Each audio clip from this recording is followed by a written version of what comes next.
Hey guys, this is your video lesson for Unit 14, Lesson 8, Exterior Angles of a Circle. In the last lesson, all the angles were inside of the circle. Since we're working with exterior today, the angles are going to be outside of the circle.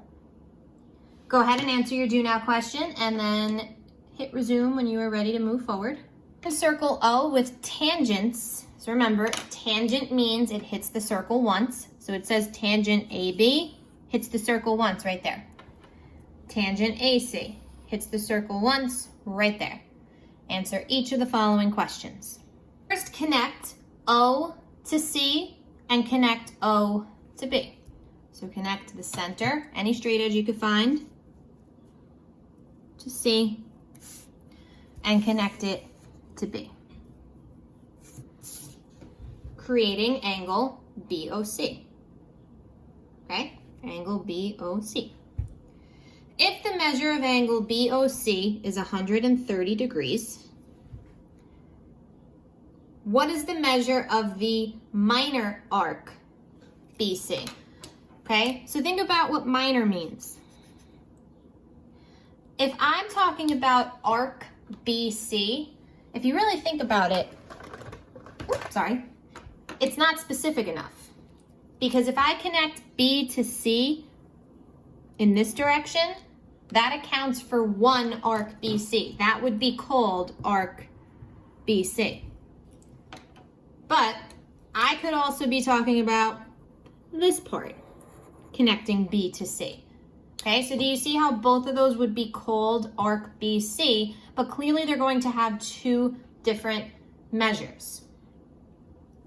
Minor arc is going to be the smaller arc.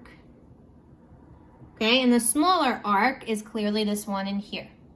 Okay, so the measure of that smaller arc I have to get from my only information, which is here, 130 degrees. This 130 degrees is a central angle. Central angles are going to be equal to their intercepting arcs. And remember, it always has to make a piece of pie. This is my angle.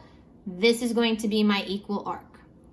So minor arc BC is going to be 130 degrees. And we got that from a central angle. What is the measure of the major arc? So the major arc is your bigger arc. Okay, so if we know that this arc here is 130 degrees, how do you think we're going to get this bigger arc out here? You have to use the fact that a full circle is I'm looking at this number, is 360 degrees. So if this piece is 130, to get the rest of it, we have to do 360 minus 130, which is going to leave us with 230 degrees out here.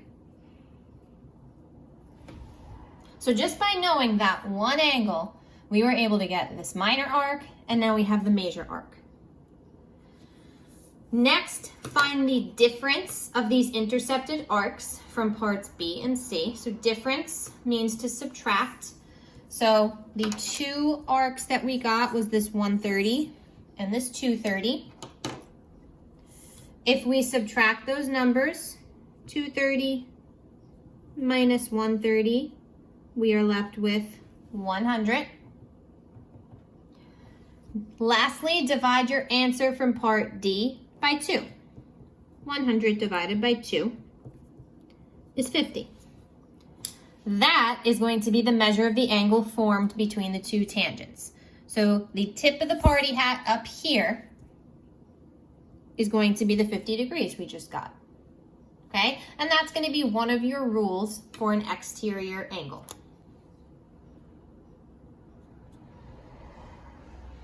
Okay, so exterior angles, you're going to have two rules to follow. The first rule, anytime you see that birthday hat that we were talking about, so it could be made by two tangents, which is what we saw in the do now. It could be made by two secants. It can be made by a tangent and a secant. Okay?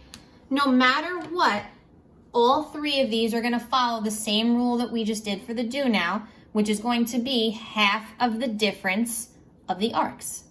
Okay, so half the difference of the major and the minor arcs. So let's look at them all.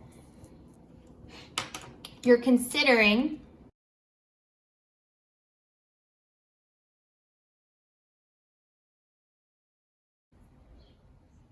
all right, sorry about that. I had a little error in that last video, so I know it ended on this page. So we're just gonna go over how to find the exterior angle when you have that party hat, okay? So if you're working with two tangents, two secants, a tangent, and a secant, it doesn't matter.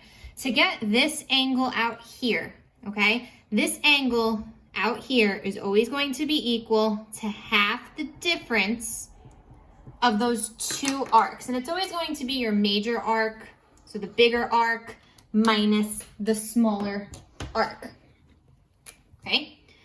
So that angle out there is going to be equal to half the difference of that 240 and that 120, okay? So if you consider 240 minus 120, you're going to be getting 120, right? 240 minus 120, just to show you, is 120 degrees. Half of that is 60. So half of that difference is 60 degrees, meaning this angle out here is 60 degrees. Okay, it's the same thing with two secants. To get this angle out here and follow the angle, the two arcs that it intercepts is going to be this big arc here and this little arc here. It has nothing to do with this arc up here or down here.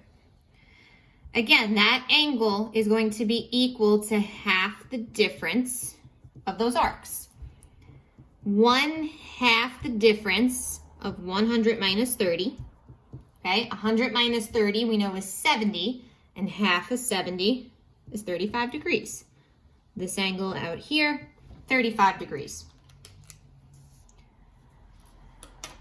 Again, to get this angle out here, you're using your intercepting arcs. So this is going to be your little arc here. That's your minor arc. This is your major arc. You're not going to be using this piece out here. Same thing. The angle out there is going to be half the difference of those arcs.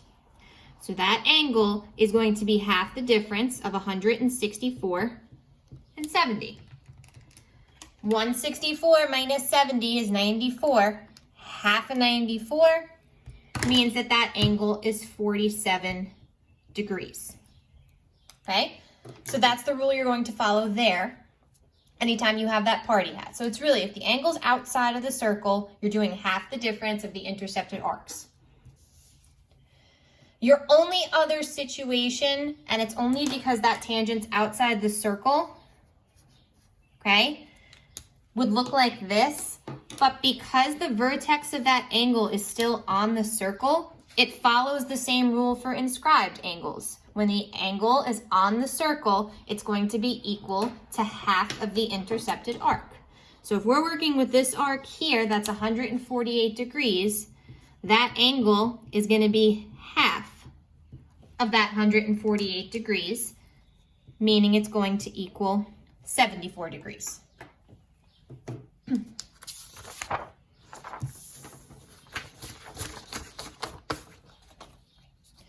Okay guys, so I'm gonna do these two with you, and I'm also gonna look at number 2 down here because it's a little bit different of a setup, okay? So let's look at number 1. Given the two secants with one passing through the center of the circle, find x. So in order to get this angle here, this angle is outside the circle. And when your angle is outside the circle, to find it, you're gonna need half the difference of the intercepting arcs. The two intercepting arcs are this 30 degrees here, but it is not this 80 degrees. It's going to be this piece here, okay? Now, in order to get that, consider what you have. Why are they giving you that 80 degrees? Why is that important? After looking at the diagram for a bit, what's important about that is using this diameter here. If we know that this little piece here is 30, and this piece here is 80. To get this piece, we're gonna use the fact that the diameter gives us a 180-degree arc. If they're giving us that 80 and that 30, and the entire arc is 180, that means that the missing piece has to be 70 degrees, okay? Because all those numbers now add to 180. So now to get this angle, half of the difference of 70 minus 30, 70 minus 30 is 40, and half of 40 gives us angle X as 20 degrees. All right, so that's a situation where it does not say diameter, but you're expected to know. You have to use that diameter. So look at the picture, look at things to help you. Number 2, in the diagram below, PA is tangent, because it touches once, to circle O, and AB is a chord. Okay? Notice this angle is on the circle, and when the angle is on the circle, that angle is equal to half of the intercepted arc, just like in scribed angles. If arc, and look at the letters, oh my goodness, look at the letters it contains, A, C, B. That's this whole thing here. That entire arc is 300 degrees. So to find the measure of angle BAP here, you need half of the intercepting arc. This is the intercepting arc, not that 300 degrees. We can use that 300 degrees though, and the fact that a full circle is 360 degrees to determine that this arc here is 60. If this arc AB here is 60, this angle is going to be half of that 60 degrees, giving us angle BAP is 30 degrees.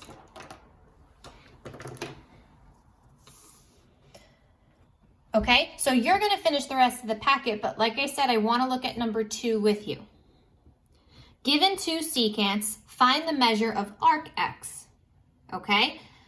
Now you're working with an angle outside the circle, and whenever you have an angle outside the circle, it's going to be equal to half the difference of the arcs. Now you're going to notice you're not solving for that angle this time. You're solving for one of those arcs.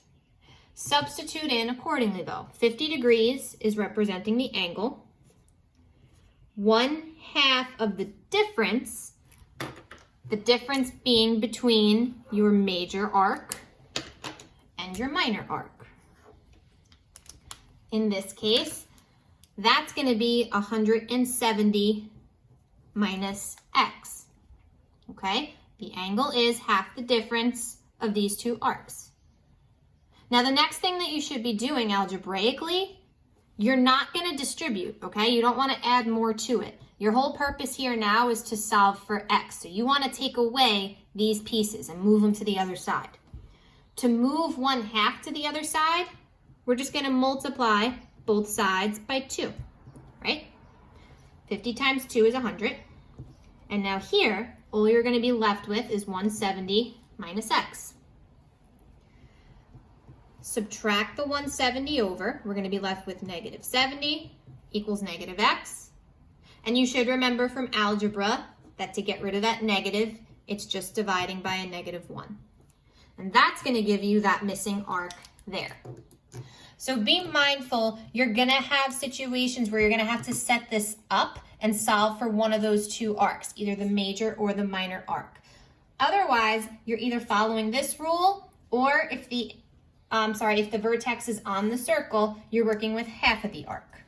Okay guys, so you're gonna finish this one here, and then you have 8 total and a closure. Any questions? Please reach out. Miss you, bye.